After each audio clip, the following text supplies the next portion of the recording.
what we've got here is actually a fabulous panel. It's based around a piece of work that was done by McKinsey, which Oliver, if you're wondering, if you're trying to work out who's who, this is Oliver rather than Rachel.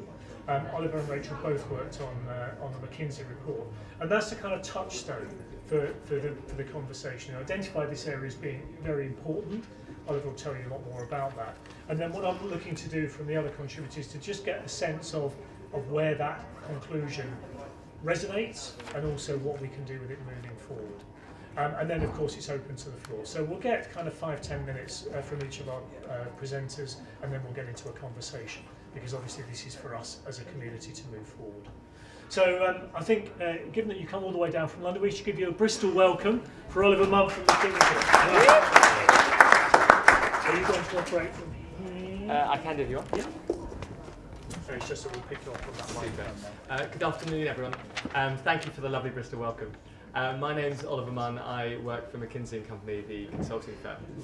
I'm here today because we did a very exciting piece of work in 2014 that identified economic clusters in the UK, looked into them and how their growth can be promoted. And this was one of the clusters that came out as a large and successful and growing cluster. We're going to talk a little bit about what we found in relation to high tech in the southwest, about the many strengths of this cluster, and about where you could be looking to go next to push yourselves even further. We wrote a report which looks like this, and I've got loads of copies if any of you are interested in seeing more of it, that aim to do a few things. It looked at clusters, which, in case you're not familiar with them, are groups of companies, academic institutions, government institutions that are in the same fields and in the same area. And they obviously share ideas, they share talent, and they are huge engines of growth. Our report does various things. It firstly provides a really data-driven look at the economic landscape in the UK in terms of clusters. As Paul proudly pointed out, among the 31 most significant clusters economically, this features in number 14, and we'll look more at the strengths of this cluster. We then, once we'd identified these clusters, focused on 5 that we really dug into. This was one of them. We met loads of business leaders here and elsewhere, asked them about the barriers that were holding up their growth, and from there we developed recommendations for how growth in UK clusters can be spurred. Before we start, I suppose the obvious question is why focus on clusters? On the left here you see all the businesses in the UK. There are just shy of 3 million, and about 8% of them, the blue chunk here, are in the UK's economically significant clusters. Now, on the right you'll see the value added in the UK economy, which is about £1.5 trillion in 2012. And you can see that the 8% of businesses that are in a cluster produced about a fifth of the UK's economic output. In other words, business in clusters punch well above their weight. And obviously they provide a competitive advantage from the City of London to oilfield services in Aberdeen to high tech here in Bristol, Bath and the southwest. When you crunch the data, and we did a lot of work with various data sets, you find that there are 31 really significant clusters in the UK. I've put yours in big and in bold, not so much because you are the biggest, but obviously because we're here today. As you can see, they stretch basically the whole length and breadth of the country. And if you rank them by size, yours is doing pretty well. So you're in the 14th rank, obviously smaller than the City of London and some of the tech stuff in London. But for clusters outside London and South East, this one is really in the top rank. And 14th overall in terms of value added to the UK economy, just shy of £5 billion of value add in 2012. To give you a feel for what we found about the high-tech industry in this area when we really dug into the details, it's actually a pretty fast-growing cluster. You can see on the left that employment's been growing at over 4% a year. That's quite a lot higher than national averages. Now 70,000 people work in this cluster. In terms of value added, you're growing almost 10% a year for the period from 2009 to 2012, which is over that time 4 or 5 times the national average. And crucially, for those of you interested in the more political aspects, the average wage in this cluster, you can see on this side, is over £35,000, which is almost 40% higher than the regional median wage. So this is a cluster that produces or provides over 70,000 really well-paid jobs. and a huge competitive advantage for the region. You'll see some breakdowns here as to how the government categorises the various subcomponents of the sector. When we spoke to people in this cluster and in 4 other clusters that we really focused on across the country, 5 principal barriers to growth came out, that are listed here. But what you'll actually find as we talk through them one by one is that the Southwest and this cluster is really, really strong on some of those, and is actually a kind of shining light for other clusters that others will doubtless be looking to replicate. The first big problem that clusters have, and this cluster suffers from it as well, is one of brand identity. And I'm sure we'll talk more over the course of this session about whether it's Bristol and Bath, the west of England more broadly, but how should this cluster be branded, and more than that, what should be the story that's given to investors and outsiders who are interested either in moving to this cluster or in investing in it. Another thing that clusters across the country suffer from is weak networks, few opportunities for people to get together. But this is an area where the Southwest is way ahead of the pack, and we'll hear more from Claire about the work Watershed's done. This, among the 5 clusters that we really dug into in detail, is the most successful at building networks, linking academics, startups, investors, established businesses. So there's really a lot of great stuff to be said for this region on that front. Clusters naturally also have a problem with fostering innovation, which is a problem that is somewhat shared here, although links between universities and businesses are stronger here than in most other clusters. The University of Bristol Telecoms Research Lab, for example, was one of the first to have joint appointments across industry and academia. But there's still more work to be done in fostering innovation, and we've got specific recommendations in here, some of which doubtless will be relevant as the conversation develops. The last 2 are around skills and infrastructure. On skills, obviously there are some great universities in this area which are turning out loads of graduates. When we were talking to people, business leaders in this cluster, there were some skills problems that did keep coming up. I remember Java, Python skills being mentioned. But this is still a cluster that has a great pipeline of talent. I remember talking to a Bristol University professor who said that most of his graduate students come from outside the area and indeed outside the UK, and actually a huge number of them choose to stay because they enjoy the quality of life, the cost of living, the opportunities here. And so they're excited to take part in the cluster. And the 5th area is infrastructure. Once again, the area does all right on this criterion.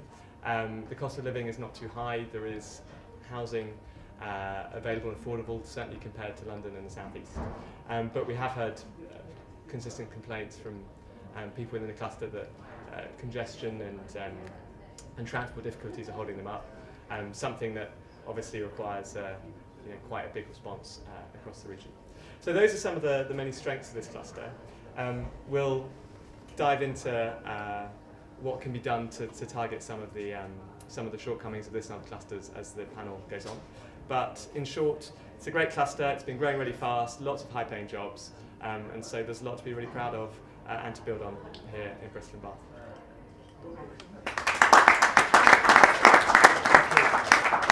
I realise I stranded you like the backing band. I mean, they didn't dance. I'm sure if you do want to sit and watch from the front. Right. Well, let's call up Claire Reddington. One of the things. Sorry, you can get up, Claire, even though I carried on speaking. One of the things that was the case with this report was that your identification of the cluster was that it was creative and technological, which I think is an important thing as we kind of move through the conversation, because that is that combination that's part of the distinctiveness, isn't it? Okay, right, Claire. PowerPoint is yours. I think these are just pictures, so to give you something to look at if you need it. I guess Watershed is one of the chief connectors of the cluster, along with Engine Shed and others. So I thought I'd talk a little bit about our approach to being a connector and what we think is important and where some of the challenges are. And I thought I would start by reading one of my favourite bits of the McKinsey report, which isn't a sentence I thought I would ever say. But the Bristol cluster is facilitated through strong internal networks and events, such as First Fridays at the Watershed, where a variety of individuals across industry and the sector come together to network socially and discuss ideas. Elsewhere in the report, it states clusters cannot be created by design. Their origins are largely accidental, and they often evolve to fill market niches that are difficult for governments to anticipate. And I think that theme of unexpected innovation is perhaps where the benefits of the creative and technology sectors coming together really play out. Last night I was reading a really awesome book called How We Got to Next by Stephen B. Johnson. And in it he says, sometimes innovations come from using new technologies in unexpected ways. Sometimes the way new technology breaks is as interesting as how it works. And I think that kind of celebration, curation, the embracing of the unexpected is what's in Watershed's DNA, and I think what we live for. So 6 years ago-ish, maybe 7 now, we created something called the Pervasive Media Studio, which some of you may know.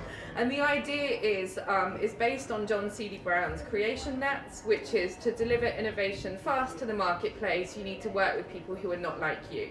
You need to connect with people who've got different ideas, different cultures, different skill sets to you. And so the studio is a physical co-location space where we purposefully curate in difference. We find people, this is the Pervasive Media Studio, nice, who are working on different kinds of projects, sit them next to each other and require them to be generous and interruptible and to see what happens. This approach also led us to Sandbox, which is our kind of peer-supported open innovation program. So it's designed to, I guess, disrupt in sectors that aren't that great at disrupting themselves. It's designed to forefront and support SMEs who are thinking about the human experience of technology as well as the hardware and the business models. And it's designed to shortcut the kind of path to innovation by designing in learning, by making people share their journeys with each other, their emotional journeys, their business model journeys, the journeys of growing things. George Walkley of Hachette, who's one of the biggest publishers in the world, said of the books and print Sandbox, it's no exaggeration to say that in 5 months, Sandbox delivered as much as some mainstream publishers have done in 5 years. So I think there's a feature of getting together to deliver new things really quickly. And for us, this has led to products like AlphaSphere, the musical instrument that's come out of the studio, but is also looked after by Set Squared, which is another feature maybe of this cluster, is a kind of generosity and openness and collaboration. 2.8 hours later, a famous citywide zombies chase game. All of these have come out of this kind of early stage ideas which have gone on to flourish. Paul asked, and I think branding is one of those challenges, how we get noticed. Bristol's been kind of shit at shouting about itself in the past. Manchester kind of was all over that a really long time ago, and we've concentrated on other things. So for us, things like Playable City, which is another kind of unexpected accident that came out of a small lab but has gone on to become, I guess, a thought leadership movement on what kind of cities we want our future cities and smart cities to be, is an opportunity for us to internationally shout about how awesome Bristol is. We've just come back from Brazil and Madrid and Barcelona, and we're taking Playable City out to Tokyo, and we're really trying to export some of the kind of great thinking as well as the talent that comes out of our cluster. So currently in the studio we have an Internet of Things weather product, a personal space travel company, a mind-reading robot beer pump, a technology-enhanced dining experience, academic research on robots, drones, the future of film, value creation, a young people's-led digital magazine, an AR travel journal, and much more. You don't get the diversity of those kinds of products in many clusters. And with these kinds of things, the route to market for a mind-reading robot beer pump's not that clear. And so these smaller projects, the micro companies within our cluster are fragile. They need time to think about where their market is. They need time to invent their markets. And that's what's really key about clusters, I think, is that talent development and innovation. So as the report says, the evolving and dynamic nature of clusters matters. We have to be opportunistic. We have to spot talent and respond to it. Because I guess one of the things I was thinking about clusters when I was doing this talk is, when is a cluster a clique? And a cluster can become a clique really easily unless you are responsive and open. That's my 5 minutes up. I am just finishing. So to go back to First Fridays, where I started, It struck me as pretty funny that in Oliver's report, First Friday was mentioned, mainly because it's kind of not advertised because the drinks are free, but it struck me as funny because it was kind of an accident. We thought, wouldn't it be great if we could just invite some people to Watershed once a month and we could just drink with them, and we could just have an informal chance to hear about what each other's up to celebrate each other's successes, to find ways to help each other out when we needed it. And I think that's really key to this structure, that sense of fluidity and connection and beer. Because an ecosystem needs structure, it needs branding, it needs energy. But to get really brilliant work to the market quickly in a way that doesn't kill us and still enables us to endure our jobs, I think an ecosystem or a cluster also needs joy. Thank you.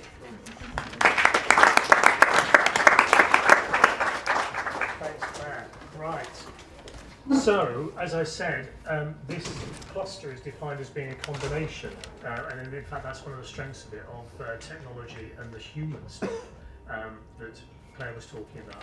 So next up we've got Steve Alpress, who's, how long have you actually lived here, Steve? You've been here for quite a while. Oh, I've been and gone, but I've been on Been and and off gone. for 25 years on and Yeah, off. and I think that's one of the things that is actually quite illustrative about the development, is that it's unlike things like Media City or indeed Tech City to an extent, which have been created because there was a perceived need for it. A lot of things that we've got in this area have actually grown. They've grown very naturally. They've grown across years rather than being placed. And I certainly think that's something that's really quite important. Do you want to come up here and do your piece, and then we'll move on to Mike after yours. I was relieved to hear Claire had only got 5 minutes as well. I thought they just decided the boring engineer had been culled down to as short as possible talk. As if, I know. So I represent the technology side of creative technology. In defence of engineers, I want to say that that seems a bit harsh. You know, we are very technology. We might lack social skills, but we are extremely creative as well. You've only got to look at the mind-reading beer pump to see that. So I'm going to talk a bit about how I got to be where I am today. I was co-founder of a company called Icera, which was acquired by a company called NVIDIA, that you might have heard of.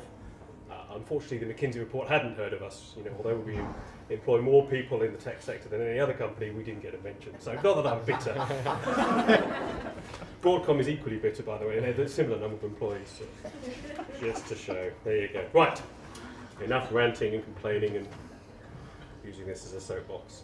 So why did we set up in Bristol? So, well, we set up in Bristol because Bristol actually has a great cluster of skilled engineering talent, principally in silicon design. So silicon design is extremely expensive. It requires a critical mass, if you like, of engineers to really get started. Actually, one of the good things the UK government did in that regard was to start a company called Inmos. You know a bit about that, don't you, Nick? Yeah. So they, that seeded really the sort of the full custom design expertise that came to this cluster. What it did less well, I think, is in the software side. I think software is a bit more of a portable skill, so people have moved to Bristol to accommodate our need for algorithm experts and DSP programmers and so forth. And that's sort of come in more organically, I'd say, than the inorganic growth from full custom design. As mentioned, it has got great institutions. I'm quite connected with the University of Bristol, so I'm forced to say the University of Bristol, but also the University of Bath as well. Where we set ourselves up actually is in a slightly depressing business park called Aztec West, if you've ever been out there. But it does have great access to the M4 and the M5 and also access to London. So that's been good from a location perspective. Had Engine Shed existed, I think that would have been a better place to start because the great rail links in and out of London, I think, have been very beneficial for most startups in this cluster. So you might recognise some of these people, or maybe not. Nigel Toon actually is well in Bristol. He's actually CEO of a company called Xmos, which is another successful startup within Bristol. Stan Boland used to be CEO of a company called Acorn Computers, which you might remember if you're old enough. And the four of us went on to co-found Icera, so we sort of got started in April 2002.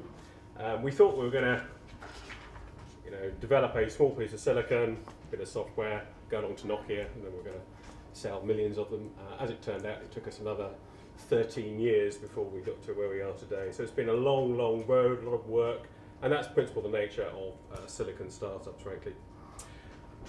We did sell over 10 million chipsets by the time we were acquired, so that was a pretty good growth rate. we sort of conquered the world. That bit in red is not places that we've attacked, but it's certainly places we've been certified. And we were in more than 100 products and globally certified in 50 networks by the time we were acquired by NVIDIA. NVIDIA acquired us in 2011 for 367 million plus about 100 million in terms of earnout. The deal closed about almost 4 years ago.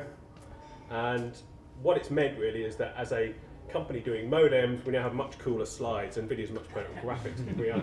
So modems are quite uninteresting. It's sort of best thing you get to do is maybe flash an LED once in a while. Plug that in with some high-end graphics, you get to do some much more exciting things. So NVIDIA was a company co-founded by a guy called Jensen Huang, who's now the CEO, still CEO. Been around for about 2 decades in all sorts of space. If you were a 13-year-old boy, you'd have known about NVIDIA for gaming and probably not much else, but it's also involved in lots of professional visualization stations these days. GPUs get used extensively in data centers. I've got, much to my wife's annoyance, thousands of phones and tablets and smart devices like that. And so we spread ourselves out to be from a GPU company into very much a visual computing company. So that's sort of really, I think, identifying the breadth of products that we now cover. PC gaming, I'm not a PC gamer myself, but believe it or not, there's 600 million PC gamers worldwide. It's a $26 billion gaming market in 2014. That's a huge addressable market, bigger than films in many, many areas. And actually that's the thing that really has driven a lot of NVIDIA's growth in the early days. You will actually find people who will sit and watch other people playing games, which is on this thing called Twitch, if you come across that, which is staggering to me. So,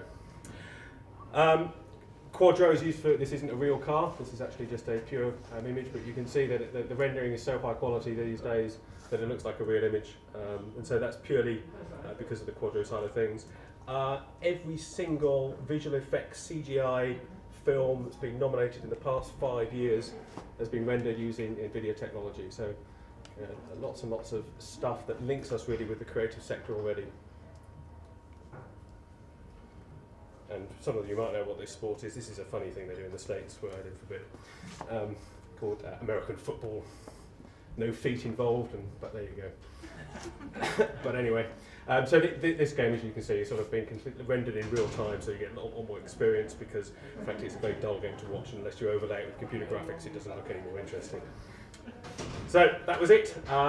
Just a short brief of where we got to and where I am, and hope I didn't insult Mackenzie too much.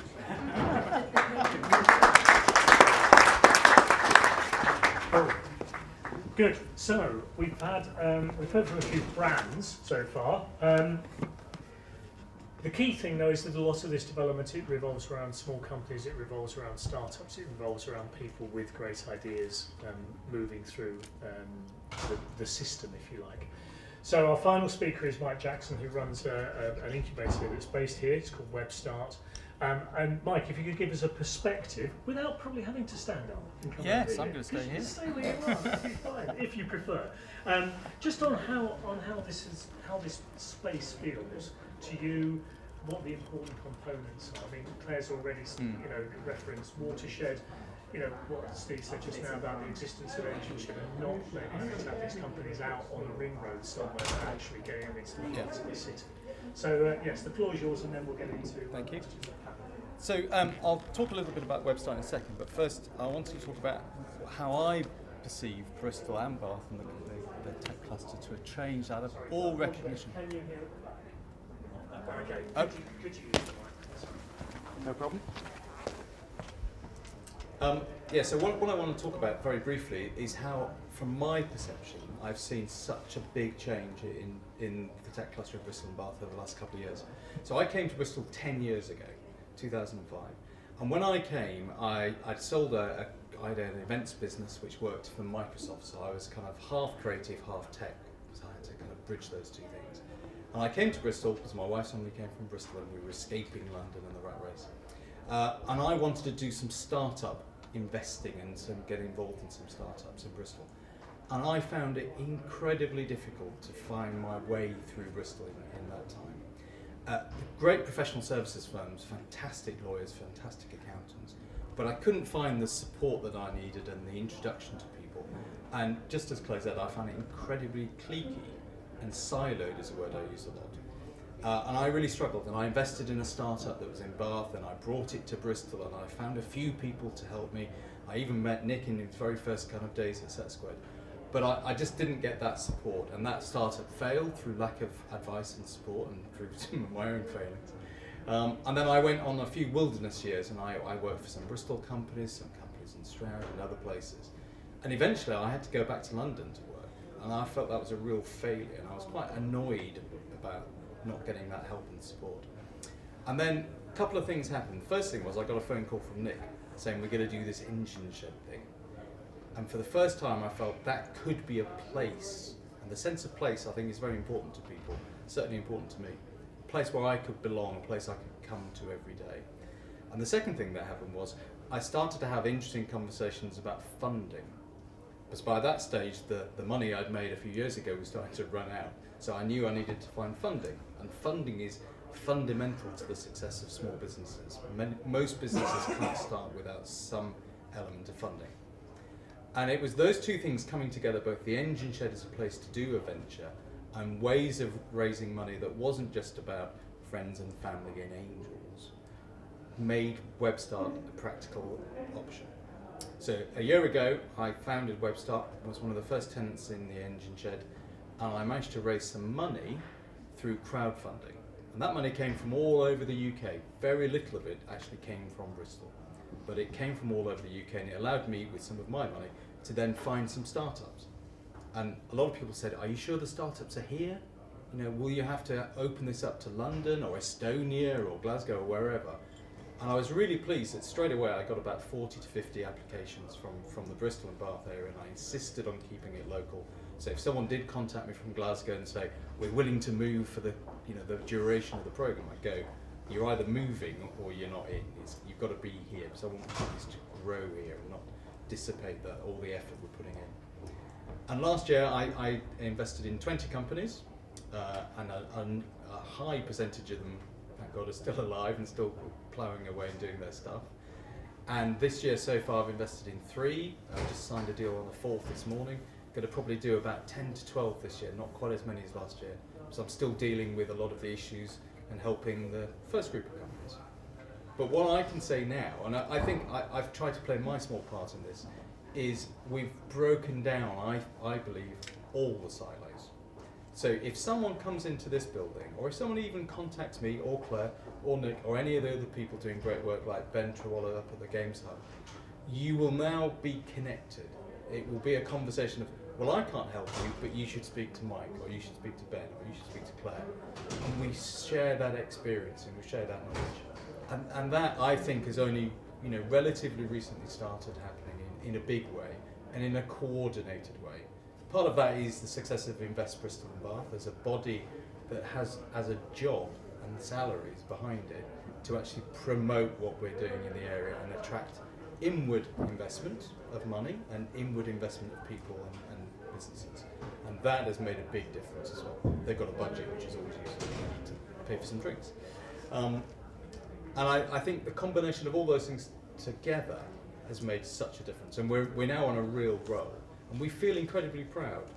When the Deputy Prime Minister comes and does a live stand-up at 10 past 7 in the morning, people are proud about that. It doesn't matter what the politics are, it's the fact that we're on the map. They're not going to Manchester, they're coming to Bristol. And when the documents came out yesterday from Tech City naming us as the second largest tech cluster, we're proud about that. Again, we might not be happy with all the detailing, but we're on the map, and we've got to keep the momentum of that going. So part of my job is to find new companies, and I want those companies to be successful, to stay in Bristol, to grow in Bristol. We've got companies that a year ago was 1 guy and are now 11 people. That's what we want, more of that. And part of, again, my responsibility to help with that is to carry on getting the money to do that. So I spend a disproportionate of my time, really, trying to find the money. Because without money, this isn't going to happen. And I don't really care if the money comes from inside the area or outside the area, as long as it comes into the area and is invested in. So that's kind of my main focus. That's all I've got to say. Right, great stuff. Now, those are our perspectives then. I'll just turn this microphone up a bit. If I can start it with you, Oliver. Yeah. We've only got one, so we need to get really intimate on our singing bench. You don't have to do it quite like that. Yeah. As long as you get the harmonies right. Who's got a question then for these people? Can I just say that it extends to Bath as well, the network? I'm sure I said Bath many times. You're such a politician. Yeah, we'll connect that in. Right, Yeah. there was a question behind you. Yeah. Well, my question is really just for the whole panel. So how do we stay in that position we've got to? Down to a lot of your work, but what do you see the challenges for the next 5 years onwards, I suppose? Well, there was a great example yesterday where a company that is a set square company took investment of $12 million, and I get this little email every day from Crunchbase, it's called, and it's always companies in California, it's always companies in London, and for the first time on the front page, the second company listed said Bristol. So we just need success, that's all we need. Can I just check I that? don't think that actually worked, did it? No. Nick, these microphones, mate. Sorry, mate. Get an engineer on it. They're probably made in Creative one. California. Let me try It'll be made in China but designed in California.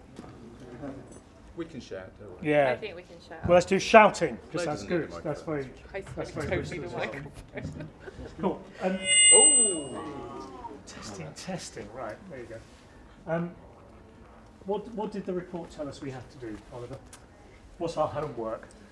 Well, I think the big area that this cluster doesn't lead on, because it leads on many others, is brand. So I think my homework for you guys would be decide what the story is for why this area is special, and then pick a brand and keep banging on about it. So whether it's Bristol and Bath, whether it's Southwest, whether you choose to call it tech or tech and creative or tech digital and something else, I think that is what would make the biggest difference to bring this cluster up to its full potential. We just heard our first concrete instance of a brand in the Remember It's Bath. Yeah. Can I just have a show of hands? Do we feel Bristol and Bath? Bristol plus Bath. Bristol and Bath. Are we Bristol and Bath? Are we Bristol? Yeah, you see, that's it then. So there's a job of work. There is some work to do. Claire, your view on that? Well, I think it's really important that whatever the brand is, and I don't, that it's not defined by something else. I think when we are like Tech City Bristol or Silicon Bristol or any of those things, it feels like we came second to the party and that we're just following, like we're a bit me too about the brand. So I think as long as we can create something which like showcases the kind of the uniqueness about the city as well as its strengths, I think it's really important. I personally think part of the problem is attracting investment to Bristol, and I think I completely agree with Mike here that frankly for that to happen requires success. Investors, I hope there's no venture capitalists, I'm about to offend another group of people here, but venture capitalists are quite lemming-like. You know, they will invest in a sector or an area or a particular social networking thing that was successful elsewhere, and they will try to rubber stamp and do that again and again. Despite their title, they're quite risk adverse. And for them to start investing in the West Country, they have to see more success here, and you know, when that happens, I think that will attract more investment, and then you'll see the thing spiral much more so. At the moment, everyone still looks to go to London, and even London, frankly, on a global scale, is very poor compared with Israel or the United States from an investment perspective. Mike, any thoughts from you? Well, yeah, I don't think that's working. Yeah, let's just. Should we just? We There can all you can stand have the up here. feedback. We'll shout. Come on. It's going to be Yeah, easy. I think Shout us at that is, you know, that's the key thing. Success breeds success, and certainly with investment, they do follow. So we've got some people, you know, there's one from Cool who's went in the press last year saying he wants to build $1 billion startup in Bristol, and that's a local story, but he's determined to do it. And if he achieves that or anywhere near that, that will be fantastic. Hargreaves Lansdown is starting to talk a bit more nationally now and internationally. and they are a fantastic company, but they've kept themselves pretty quiet. They're starting to open up a bit.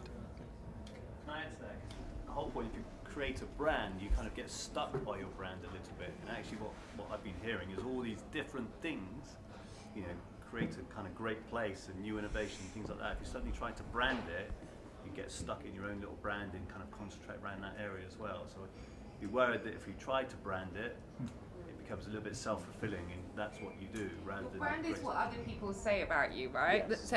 So what we need is that the notion of success and story, I think, rather than glib logo and something that when you scratch there's nothing underneath. It's much more important for us to share our stories and our successes and to be really happy about that. And then I hope that means that it will be more viral and shared internationally. It's probably a comms problem rather than a brand problem. Then. I totally agree with Claire that it should be about selling success through comms, through brand. I don't think that a brand, a name, has to be a barrier to innovation. I mean, by far the most successful cluster in terms of, both in numerical terms, if you look at the data, but also in terms of brand and presence, is Silicon Valley. And obviously it hasn't held back innovation that they were defined early on, even if they didn't define themselves. So don't be afraid of having a name that you can shout from the rooftops. It needn't constrain you. One of the things I've observed, though, is that there is an increasing willingness to say we are all in this together. I mean, what you said about the silos, is heartening to hear, because that's really it. You've got to get rid of all of that. And it's a rerun of practically the conversation we had earlier today about diversity, about the workforce. It's siloed or unsiloed, and there's a complete flip that has to happen that says we behave in a different way. And if it becomes that's how we do it round here, and we're all consistent in that, then that's where the brand values start coming in, and then you think about how you want to describe it. Questions? Yeah. I'm working for the University of West of England at the moment on a project which is looking at how you can foster students' creative entrepreneurialism, and we've been supported by the Pace of Media Studio and so forth. So I just wondered, on your point, Oliver, about the education and skills systems not producing specialist skills, I'm kind of thinking more broadly than just the technical skills. So how do you think that kind of universities and the sector can support young people, students per se, to develop more kind of broad creative entrepreneurship skills to support the Do growth we think of the sector? entrepreneurs will go to university in the next couple of years at all? I mean, I'm reckoning that universities might be a blip, and that people might just sidestep it. For the amount that you pay for your education, you could invest in your own business and maybe get there quicker. If I could reorient the question a bit, actually some of the most exciting entrepreneurialism that comes out of universities doesn't come from students, it comes from academics. Yeah. Because it's often academics who are really at the forefront of research, as opposed to an undergraduate who's reading books and just paraphrasing what they've read elsewhere. Not that that's what I did as an undergraduate, obviously. Not to be too pejorative about anybody who's been to university. Yeah, but I've done it myself. So academics being incentivised to spin out ideas, universities being really proactive about having technology transfer offices and the like.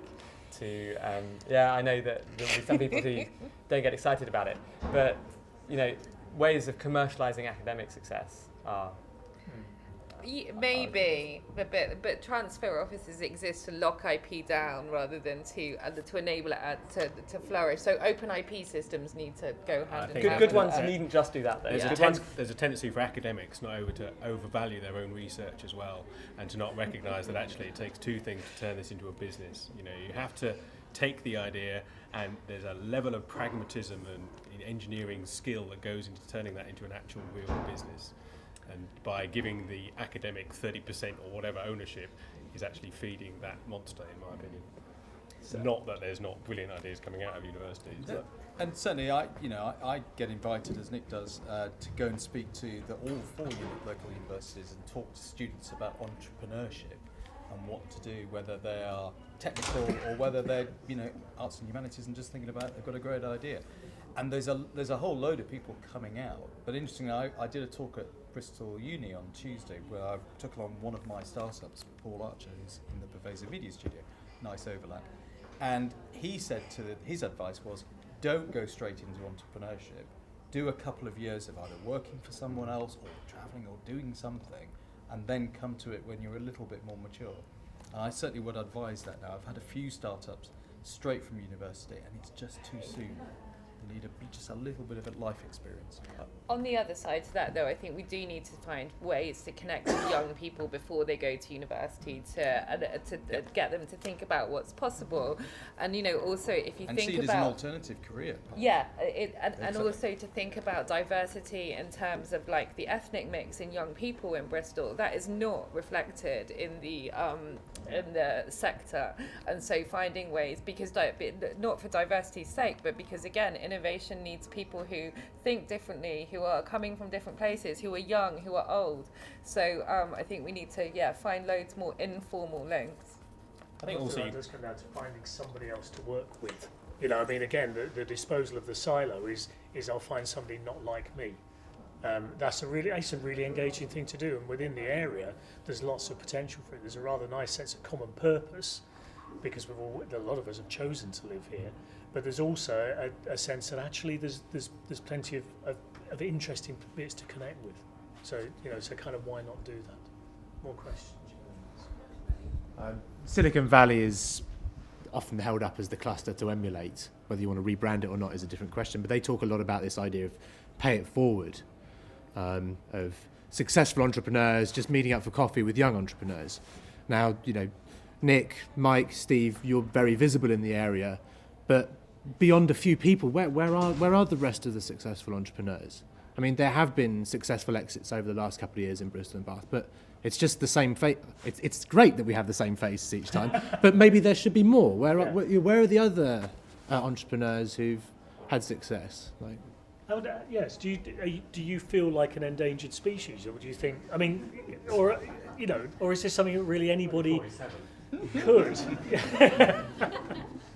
could or should be doing? I mean, dangerous to frame it as a kind of responsibility thing, but why wouldn't you? I think it's okay, and I feel with the young companies, like the companies that we share, they do feel that. They feel like as they grow, their responsibility will be to maintain a place within the ecosystem. There is a change happening, but it's I'm particularly focused on that point from an investment point of view, because again, the model in the valley is that as soon as you've made money, and even sometimes before you've made money, you start investing it in the next generation, the next idea. Part of it is risk spreading as well.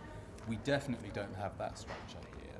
So we're now encouraging those people that have made money and exited or cashed out to say, well, hang on, put some of that back in. Don't just buy that big house in Chew Magnet, but put some money into this business. Also, the coffee shops aren't there anymore. The coffee shops have been replaced by Google's cereal bar in the valley. And actually, I don't know how much of that culture is still true, because actually, as the companies grow, they lock their employees into wearing their clothes and eating their food and going to their gyms. And the ecosystem might not have the sustainability in it unless they've refined that culture, I think. But It's gone online to some extent with the syndicate model of investing, where people follow other people to do that. Can I ask one then? Is there enough money in the system? You were talking about funding as the absolute fuel, obviously, for all of this. Is there enough money in the economy? Is there enough public money available? Is it easy enough for people to get? Do we do very nicely by thinking a bit commercially and doing it all dissipated? Well, there's definitely two different approaches. So I am fairly averse to public money for various reasons. So I'm purely commercial, and there is plenty of commercial money about. There's no lack of it whatsoever. although you pick up companies that have been supported to at very fragile early stages where no other money would probably touch them to get them to a point where they can come to get some money for you. We're very grateful. It's just a thought really. I know quite a few people who are moving out of London, and it's something I think, Mike, you said that it was a bit of a rat race, and I think someone else has said how it's kind of closing down. It's for young people especially. It's becoming unsustainable. But I suppose it's kind of, maybe it's not. It's just a thought really. But do you feel that London might wane in terms of that place where everything happens, and that the regions are going to be able to pick up more of that, or do you think London will always suck that in? It's always been the same. You know, young people go to London. I went to London when I was 22, straight from university. My daughter's going to London to university in a few months' time. That will always happen. Then you get responsibilities, and you might even get kids, and then you look out. And that, you look at the lawyers in Bristol, nearly every lawyer you speak to says, oh, I went to London, trained, came to Bristol. But will that still happen though? Because I mean, do think for young people, London is now priced out. But that's just a perception. Maybe still a great place to start your career. Okay. Yeah, they just get their parents to pay for it. One of the things that's come out of it, there was another Centre for Studies thing about the mobility of people, and there is a net migration from London to Bristol of people 35 to 45. So, there's some interesting, I think they're cliches to an extent around who these people are. I mean, Nick always talks about entrepreneurs in their 40s as opposed to straight out of university. So the fact is that this is kind of for everyone, without it being a wishy-washy thing. I mean, Claire's used the word ecosystem. That's what I would describe it as. It's a dynamic ecology. It's going to change, and external factors will change it. That's the nature of things. Also, if we define ourselves against London, then I think we're showing our true parochial roots. Yeah. Because if we look at AlphaSphere or New Design, they've just gone straight to Hong Kong for their business. There's plenty. I mean, I think we have to understand that there will be a flow of talent and people, but it might not be just up the M4. We should think more globally. Steve, can I ask a question off the back of what you said? Because the attraction of NVIDIA is that it's that graphics engine. It's the thing that the creative people use in the filmmaking and all of that. Is there more that we could do by simply connecting the people that do high-end film production in the Bottle Yard or in the BBC or wherever directly into the people researching in your business? Almost certainly. Are we doing that, or should we do more, or is that where the growth that McKinsey have identified actually comes from? I think, unfortunately, although we've got the NVIDIA brand for Bristol, we're still doing modems, and so all the sort of the films are unfortunately mostly North American funded. So there is that connection. I mean, if we didn't have our relationships with DreamWorks and all the rest of it, that wouldn't happen. But in Bristol, we'd still be funneling people out from the States to have those kind of discussions. And I'm more than happy to facilitate, but I'm not sure it would be, unfortunately. Yeah. So is there a more joining up that we can do with this concept of the cluster? I mean, as your report identified, it's an unusual one because the only other one that covers that same territory is London. And let's accept that London has everything and a lot of it. So is there more joining up that needs to be done with the talent bases? I mean, the more joining up you can do, the more growth you'll get is the story from everywhere, really. So if you're able to bring in people from NVIDIA, from wherever, who perhaps are doing operations abroad at the moment but would be interested in connecting with local businesses, it can only be a net plus for the cluster. The challenge always is getting two tech companies to work together because by definition they're competitors normally in that particular space. And so if you want to bring in a creative company and a technology company, they'll work together, but it will be very much a customer-vendor kind of relationship rather than having a vendor-vendor and a customer.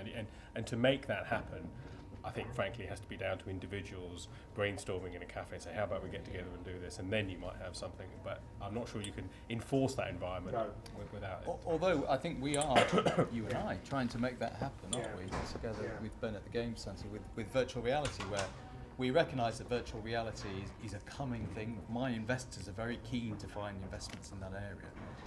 And virtual reality starts with the gaming technology, perhaps, of putting it together as a game, as a structure, but that's very narrow. There are lots of people that can do that, but the content will always be key. I'm always a big believer in content. We have fantastic content brands in Aardman and the BBC, some of the independent producers in Bristol. So Paul is bringing those guys to a conference. Ben is bringing the fantastic gaming hub that we have in Bristol together, and then I'm trying to get some investors along. So they're putting those three things into one event. We're forcing it to happen, aren't we? And I think that maybe possibly the answer to your very good point, Steve, is that it has to be in a space that isn't the conventional space. Exactly. So something that nobody really knows. It's a kind of Venn diagram that says this is interesting, we don't know quite how to do it. And again, I think that's the entrepreneurship bit, is who do you need to work with to further your imagination, really. And if we can start doing that connecting, then it'll work. Any other homework for us, Ollie, apart from that? Let me take a look. I think you don't have to read the report. It is a big book, but I've made some notes. I heard great things about mentorship in this cluster. The most successful clusters do incredible amounts to foster those links. And I know that, your drinks, which I'm very much looking forward to going My to tonight. drinks, yeah. I'm very much looking forward to drinking them Actually, tonight. we're all Right, paying right. for tonight's drinks. And incidentally, in case any of you were wondering, you're all invited because you've been here. Okay, and obviously Don't tell anyone. Yeah, but Particularly not like, the students. really tweeting. Yeah, no, so because you're in this room now. Just to be clear on that. Yeah, so sorry, So mentorship is what takes small, promising companies often to being successful, job-creating, value-creating companies. We had a question earlier about maybe there being a lack of mentors. That's the theme that we picked up when we spoke to people here. If there's more that you can do collectively to foster mentorship, whether that's pitch days, whether that's new spaces, whether that's taking over bars or whatever, that can only help grow the cluster. So how to do that in a way that isn't forced and kind of inorganic is the challenge. But to the extent it can be promoted, it can only do good things for you. Last questions. Okay. Nick, as we've been doing this together today, what's your view on all of this? You're an expert in it. Tell us a bit about the Tech Nation report yesterday and where that now sees us, and a perspective from you maybe on how this works. How does it work? So I think we've moved on massively in 2 or 3 years in terms of the kind of natural network. Because I think you're absolutely right. It's how do you make stuff that the connections work without too much structure? Now, when I went to the States in October and I visited 26 different incubators, accelerators, co-working spaces, they all struggle, and this was West Coast and East Coast and everything in between, felt like, struggled with mentoring, actually. They're structured mentoring. So in unstructured, informal, organic connections, informal mentoring is the key. And I think that's happening. You touched on it, Mike. We do have a very good network of, it is about having a network of key connectors, I think. But it becomes hard work because it does revolve around a few people at the moment, and that's what we need to do. So there's a lot of effort going into trying to, especially those people who are exiting companies now, and there are quite a few. There's, Andy Littledale, who some of you may have heard earlier on. He's still working for Twitter, but he's effectively exited his company. There are a number of people like that, and the task we have to do is to keep those people in the loop and drinking lots of wine or coffee. And perhaps we should have more of a coffee culture than a wine culture. So we can remember what we agreed. But I think what the Tech Nation report says, which puts us ahead of Manchester, which is the nice piece, but it actually does reflect the fact that we are shouting about what we're doing a lot more. We've had, in the last few months, we've had The Guardian down, we've had The Telegraph down, we've had the FT down, Observer a bit longer ago. They're all flocking to us now because there's this noise around what's happening. It's still a challenge that people come to the city and they can't find where the stuff is. So we need to, that I think is a collective responsibility for people to help connect and point and inform yourselves about where the connecting points are. And we need to get some more stuff going, but we're in a great place, and I think this is the most exciting place to be at the moment. Any last thoughts from the floor? Okay, on that note, I'd like a big round of applause for all of our singers here. You did manage harmony, even if it wasn't actually Mozart. I'd like to pay a vote of thanks for Nick for hosting everything today, and for the team here for sorting us out, getting us in, sorting out coffee and the bag lunches and all of that kind of thing. So thank you to everybody on your staff for that, to Lorraine and Karen and everybody else as well. This has been a really important day because we are on this curve. We've heard a lot about kind of S-shaped curves. We're going up that curve. We need to know that when we're hitting the top, we do something else. Things are bound to plateau. That's the nature of those curves. But there's a next step to be getting into. And I think the connectivity and certainly I just love your description of the end of silos. We need to just completely break down those silos and get as inclusive as possible. And the purposeful mentoring as well. I think there's a lot of chat. I find myself talking to people and saying, yeah, well, here's what I might do, but I don't follow it through. And if there's one thing I'd walk away with today, it's actually check in 3 months later, check in 6 months later. Do it a bit better than just having a chat, because that's why it will make a difference. Apart from that, it's just social.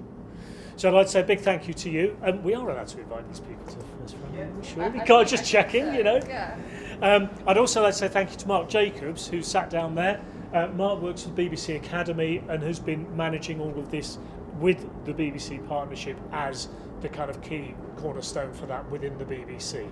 BBC has a unique arrangement with Bristol, with the university, Bristol Media, Set Squared, all those people, in order to actually get out more.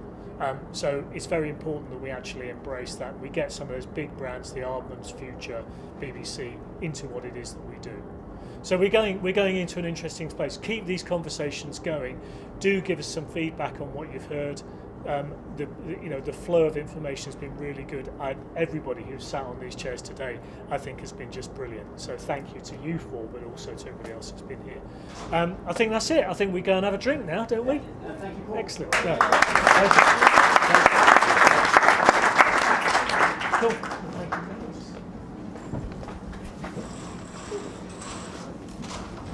Good.